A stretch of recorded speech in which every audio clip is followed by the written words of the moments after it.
தரல ரீமா கதரல ரீபா லப ரப லப. ஹalleluya ஹalleluya. எல்லாரும் ஆண்டவருடைய வார்த்தை கேட்ட நாம பலன் கொண்டு திடமனதாயிரு. தேவனாகிய கர்த்தர் உன்னை விட்டு விலகவே கைவிடவே சொன்ன தேவன்.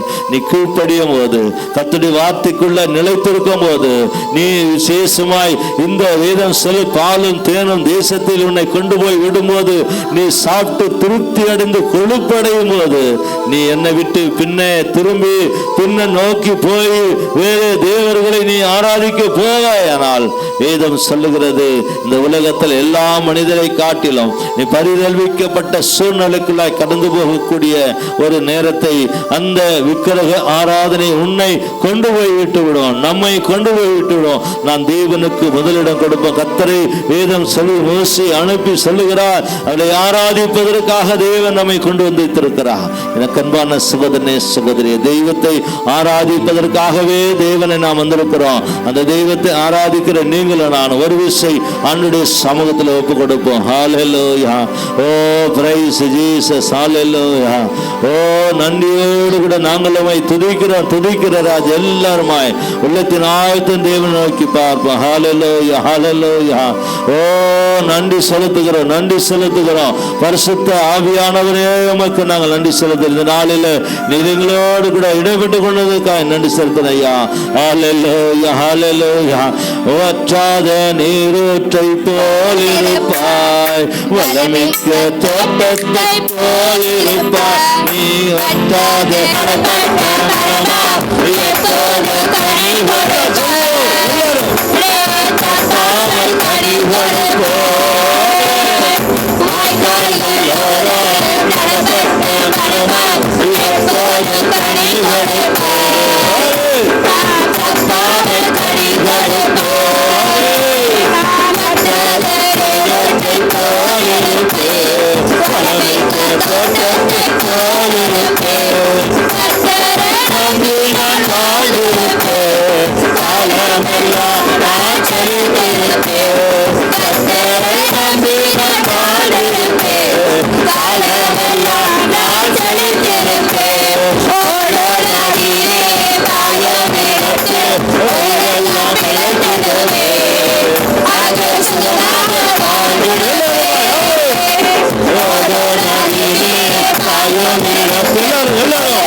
பிளேசஸ்.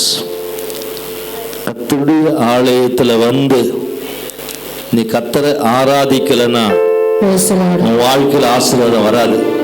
யாரா இருந்தாலும் சரி, கர்த்தருடைய சமூகத்துல வந்து தெய்வத்தின் பாதத்துல வந்து அவரை ஆராதிக்க வந்துவிட்டு நீ அப்படியே இருந்துதான் போகணுமே தவிர கர்த்தரை ஆராதிக்காத போனேன்னா உன் வாழ்க்கையில, குடும்பத்துல, சரீரத்துல, முன்னேற்றத்துல எதுவுமே நடக்காது. ஏன் தெரியுமா?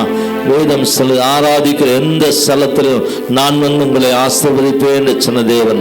இந்த கால வேளையில தேவன் நம்மோடு வந்திருக்கிறார், நமக்குள்ள இருக்கிறார். அந்த தேவனை ஆராதிக்கிற அந்த ஆராதனை நீ அசட்டை பண்ணுகிறாயா அல்ல ஒருவேளை நீ உதாசீனப்படுத்துகிறாயா?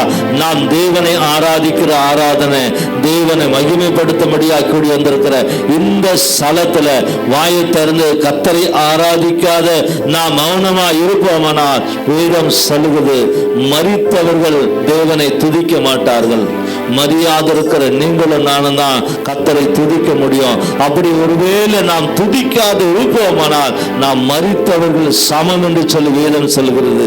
தேவனை துதிக்கிற இடத்துல, தேவனை ஆராதிக்கிற இடத்துல நாம் துதிக்காத இருப்போமானால் வேதம் சொல்கிறது, நீ உயிரோடு இருந்தோம் மரித்தவர்களுக்கு சமம் என்று சொல்கிறது. சகோதரியே, சகோதரனே, நீ யாரா இருக்கிற? ஒருவேளை வாழ்ந்து கொண்டு மரித்தவர்களா இருக்கிறாயா அல்லது ஜீவனோடு இருந்து தேவனை துதிக்கிறாயா என்பதை நீ இப்போது நிர்ணயித்துக்கொள். இது கர்த்தரை ஆராதிக்கிற இடம். கர்த்தரை ஆராதிக்கிற இடத்துல வந்து நீ மௌனமாய் போவாயானால் உன் வாழ்க்கையில மௌனமாவே இருக்கும், மாற்றம் வராது. மாற்றம் வராததுக்கு காரணம் கேட்டா, வாய் உள்ள பிள்ளைதான் பழிக்கும் என்று சொல்லுறது போல நீ வாயை திறந்து கர்த்தரை துதிக்கும் போதுதான் உன் சாபங்கள் மாறும். தாவீது இந்த கர்த்தரை ஆராதிக்கப்படும் போது, கர்த்தரை துதிக்கப்படும் போது சவுலுக்குள்ள இருந்த ஆவி விடுதலையாய் ஓடினது. இன்றைக்கு உனக்குள்ள வாழ்க்கைக்குள்ள சரீரத்தில் வியாதியில பலவீனத்தில் இருக்கிற இந்த எல்லாத்தையும் கர்த்தர் மாற்ற வல்லவராக இருக்கிறார். மாற்றக்கூடிய தேவன் உன்னோடு இருக்கிறபடினால மாற்றக்கூடிய தெய்வத்தை நீ ஆராதிக்க வந்து நீ அப்படியே போவாயானால் அது மாற்றம் வராது, அது விடுதலை வராது, அது ஜெயம் வராது, நன்மை வராது. நீ அவரை துதிக்கும் போது, வாயை திறந்து கர்த்தரை ஆராதிக்கப்படும் போது உன் வாழ்க்கையில மாற்றம் வரும், சரீரத்தில் மாற்றம் வரும், குடும்பத்தில் மாற்றம் வரும், நீ எடுக்கிற பிரயாசத்துல மாற்றம் வரும். ஏன்னா நீ அவரை ஆராதிக்கிறதுனால, மாற்றத்தை கொடுக்கிற தெய்வத்தை நீ ஆராதிக்கிறபடினால அந்த மாற்றம் உனக்குள்ள இறங்கி கிரியை செய்ய போகிறது, உன் வாழ்க்கைக்குள்ள இறங்கி கிரியை செய்ய போகிறது. ஹல்லேலூயா. வற்றாத நீரூற்றை போலிருப்பே, வளமிக்க தோட்டத்தை போலிருப்பே, நான் வற்றாத நீரூற்றை போலிருப்பே, வளமிக்க தோட்டத்தை போலிருப்பே, கர்த்தரை நம்பி நான் வாழ்ந்திருப்பேன், காலமெல்லாம் நான் செழித்திருப்பேன், கர்த்தரை நம்பி நான் வாழ்ந்திருப்பேன், காலமெல்லாம் நான் செழித்திருப்பேன், வாய்க்கால்கள் ஓரம் நடப்பட்ட மரமாய் எப்போதும் கனி கொடுப்பார், தப்பாமல் கனி கொடுப்பார், வாய்க்கால்கள் ஓரம் நடப்பட்ட மரமாய் எப்போதும் கனி கொடுப்பார், நான் தப்பாமல் கனி கொடுப்பேன், வற்றாத நீரூற்றை போலிருப்பேன், வளமிக்க தோட்டத்தை போலிருப்பேன், கர்த்தரை நம்பி நான் வாழ்ந்திருப்பேன், காலமெல்லாம் நான் செழித்திருப்பேன், கர்த்தரை நம்பி நான் வாழ்ந்திருப்பேன், காலமெல்லாம் நான் செழித்திருப்பேன், போடும் வீதி பாயும் இடத்தில் உயிரெல்லாம் பிழைத்திடுமே, அங்கு சுகமாக வாழ்ந்திடுமே, ஓடும் நதிநீர் பாயும் இடத்தில் உயிரெல்லாம் பிழைத்திடுமே, அங்கு சுகமாக வாழ்ந்திடுமே, வற்றாத நீரூற்றை போலிருப்பேன், வளமிக்க தோட்டத்தை போலிருப்பேன், கர்த்தரை நம்பி நான் வாழ்ந்திருப்பேன், காலமெல்லாம்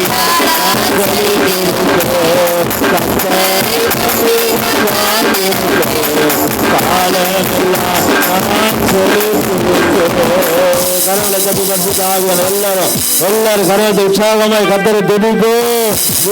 ஆவியானவர் உன்னோடு இருக்கிறபடினால நான் வற்றாத நீரூற்றை போல நான் கத்தடி வார்த்தை சொல்லுகிறது, பலன் கொண்டு திடமனதாயிரு, நான் உன்னோடு கூட இருக்கிறேன், நான் உன்னிட்டு விலகுவதும் இல்லை சொன்ன தேவனாய் கர்த்தர் இன்னைக்கு உன்னோடு கூட சகோதரனே சகோதரி உன்னோடு கூட நம்மோடு கூட இருக்கிறார்.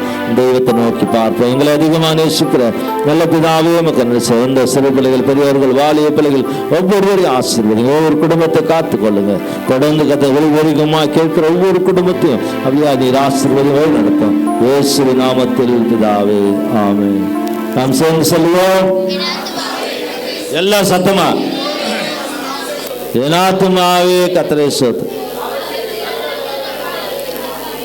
ஆமென் ஆமென். நம்முடைய ஆண்டவராகிய இயேசு கிறிஸ்துவின் கிருபையும் பிதாவுடைய அன்பும் பரிசுத்த ஆவியினுடைய அநிநயிக்கும் சமாதானம் சந்தோஷம் பாதுகாவலும் நம்மளுடைய விசேஷம் உலகத்தில் எல்லா பரிசுத்தவான்களோடு கூட இன்றும் என்று சதா காலத்தில் இருப்பதாக. ஆமென் ஆமென்.